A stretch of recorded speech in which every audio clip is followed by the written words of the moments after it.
Well, hello, friends, and welcome to This Week at Little Hills. It's so good to be with you again. And let me get to something that you can see behind me that you're probably wondering about right up front.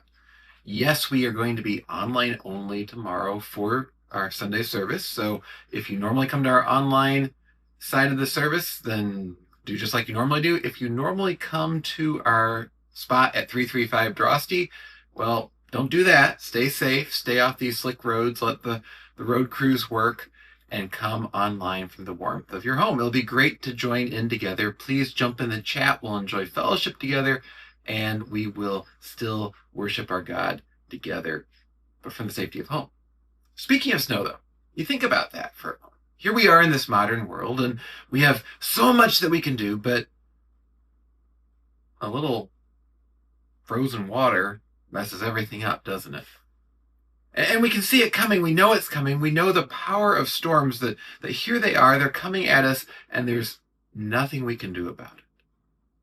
Reminds us of the power of things outside ourselves and how much more so the God who made snow. God references that in Job 38, verse 22. We're looking at Job this week as we continue 52 verses from 52 books over the 52 weeks of the year. And 38:22, what does God say to Job? He says, "Have you entered the storehouses of the snow, or have you seen the storehouses of the hail?" God says, you know the fierceness of weather.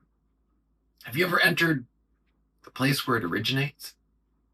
And of course, the answer for Job is no, he hasn't. And neither have we. We might understand parts of it. We might have, in some sense, more access. We can send a plane up into the clouds. Job couldn't do that, but we still can't determine whether the weather is going to happen or not. We can't make the weather or the elements of the weather, but God did. And if we look at just that portion of the book of Job, we might think, well, God's saying, I'm so much greater than you, Job. I don't care about you.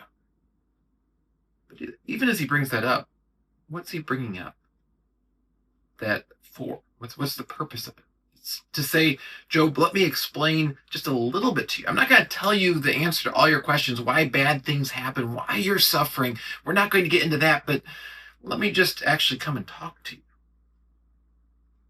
There are things that are going to be far beyond your understanding, Job. There's going to be things far beyond my understanding, Tim, and far beyond your understanding. We can't understand everything, but we have a God who actually cares to speak to us. And that's the beautiful thing sometimes we miss in the book of Job. God is saying to Job, I care enough to come and speak to you. You're not forgotten to me. You may not be able to encounter all of my power and my majesty, but that doesn't mean I am going to choose not to encounter you. God comes to Job. Thousands of years later, what do we find? We find that God comes into the world in human form, that Jesus came into the world to fully encounter the life we live in so that we all can be invited to come into God's majesty and encounter him.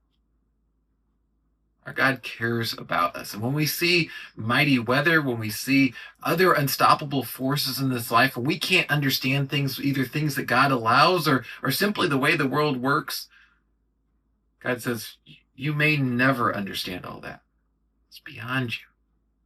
But as the snow falls and as life moves on, here's the thing that you can know, that I am the God who loves you and encounters you, even when you can't encounter my majesty. I make it so you can. I invite you into my presence. That's what we get to do as the people of God when we worship him. So please do take part tomorrow in our service online.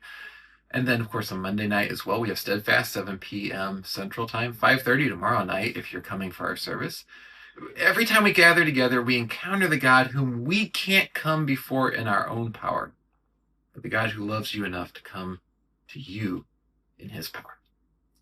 Hope you do stay safe and warm on this snowy weekend, and I'll see you again very soon.